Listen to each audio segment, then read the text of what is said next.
Yeah. Dapat magmahal pabalik. He's one of the best scientific minds we have today. Ganito ba yung pag-ibig mo itrato?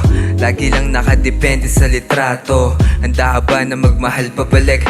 Kung palaging sakit lamang ang naging kapalit, ano ba tayo? Hindi ba yan sumagi sa isipan? Kung mananatili pa ba ang panandalian? Bakit gusto mo pero di mo maibigan? Dahil kung itrato mo na lang ako kaibigan, di ka kilala kaya hindi pa kabisado. Makakabisa ba yung madami nang nagbago? Kung paano mo nilihim at paano mo tinago? Paano winalalang ang buo kong pagkatao? Kailangan ko pa ba ito isipin? Kung may mali, sino ang dapat sisihin? Mananatili ka kung dapat ibigan, diba? Kahit masakit, magpapaalipin pa ba? Ganito ba yung pag-ibig mo itrato? Lagi lang nakadepende kung magkano.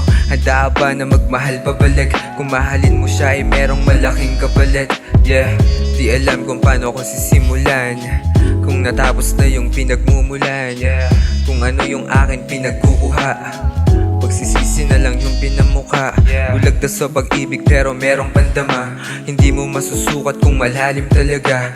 Bihira sa mata kaya nagiging patawa. Nagmamahal lang totoo, nasasabihan pang tanga. Kailangan ko pa ba ito isipin? Kung may mali, sino ang dapat sisihin? Mananatili ka kung dapat ibigin, diba? Kahit masakit, magpapaalipin pa ba? Hindi ko nararanasan mahalin pabalik, man. Pero handa ako magmahal kahit wala ka palit. Sarap na sakit, matamis mabait. Kaya ayoko na masubukang masaktan pa ulit. Yeah.